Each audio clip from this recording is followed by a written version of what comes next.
That number. That three-digit number controls whether you can buy a house, whether you can rent an apartment, whether your car loan costs you $4,000 extra or $12,000 extra. Some employers even check it before they hire you. You've been told your whole life, protect that number, build that number, worship that number. But here's what nobody told you. That number was not created to help you. It was created in 1956 by two men, a mathematician and an engineer, working for the banks. And buried inside the system they built is a design flaw so deliberate, so perfectly engineered, that millions of Americans will spend their entire lives borrowing money, paying interest, and never actually getting ahead. Today, we unearth it. Wait a minute, could you please support our channel by subscribing? It would help us. Thank you. Coming back to topic. Before 1956, getting a loan was personal. You walked into a bank, a credit manager looked you in the eye, decided if you seemed responsible, and made a judgment call. It was flawed, discriminatory, subjective. Women were routinely denied. Black Americans were systematically rejected. Your religion, your neighborhood, the way you dressed, all of it factored in. So when mathematician Earl Isaac and engineer Bill Fair created a standardized scoring algorithm in 1956, it genuinely seemed like progress, objective, fair, scientific. But here's the critical detail most people never learn. FICO pitched their system to 50 major lenders in 1958. 49 of them said no. Why? Because lenders liked making subjective decisions. They didn't need a score, they already had control. The one company that said yes, a consumer finance company. Not a charity, not a government agency, a company whose entire business model depended on people borrowing more money.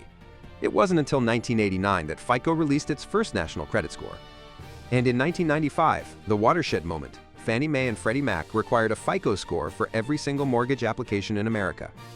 Overnight, every American needed a number calculated by a private company, a number you pay to access, a number that a 2024 U.S. Senator formally asked the Department of Justice to investigate for anti-competitive, monopolistic practices. That's not a conspiracy theory, that's a congressional letter on the record. Here's where it gets deliberately uncomfortable. Your FICO score is calculated across 5 factors. Payment history, 35%. Amounts owed, 30%. Length of credit history, 15%. New credit, 10%. Credit mix, 10%. Sounds reasonable, until you understand what the system is actually rewarding. To build a strong credit score, you need active credit accounts, multiple ones, diverse ones, a credit card, an auto loan, a mortgage ideally. The system literally rewards you for having more types of debt. No debt, no score, or a thin file that most lenders won't touch. Pay cash for everything? The system doesn't see you as responsible, it sees you as invisible. And here's the number that proves this isn't accidental. As of 2025, the average American carries $6,360 in credit card debt, up from $5,900 the year before. And the average credit card limit per consumer? Nearly $30,000, according to Experian's own data. The system doesn't just allow debt. It structurally requires debt to exist and function. And the moment you slip just once, the punishment is brutal. One missed payment, can drop your score by 50 to 100 points, and that single mistake stays on your report for 7 full years. But here's the cruelest part. The very behavior the system punishes you for, falling behind, is often caused by the very debt the system encouraged you to take on in the first place. Wait a minute, please do subscribe our YouTube channel, please, thank you. So, coming back. In September 2025, FICO released its very first Credit Insights report. The headline they wanted you to focus on, Americans are doing better. Scores are improving. What they buried in the data, this. The middle credit score range 600 to 749 shrank from 38% of Americans in 2021 to just 3.8% in 2025. The rich got higher scores, the struggling got lower ones, the middle hollowed out. Economists call this a K-shaped recovery. The top of the K rises, the bottom falls, the middle disappears. And credit card delinquencies? They rose 48% since 2021. Mortgage delinquencies up 58%. Auto loan delinquencies up 24%. More Americans are falling behind on every single category of debt simultaneously, while being told their average score went up. The system isn't measuring financial health, it's measuring how well you're performing inside the debt cycle. And one more thing, buried in 2026 news that the financial industry quietly celebrated.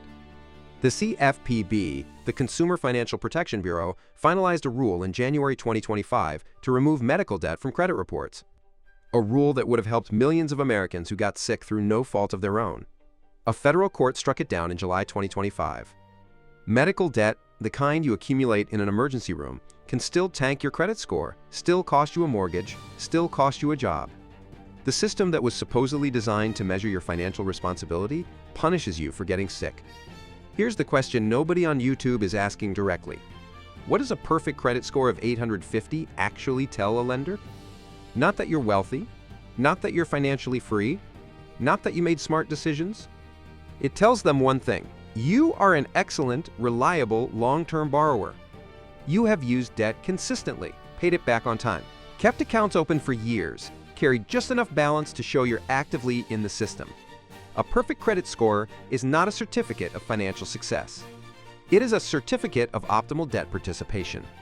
The score was designed by lenders, sold to lenders, interpreted by lenders, and the highest score you can achieve is the one that proves you are the most useful person to lend money to.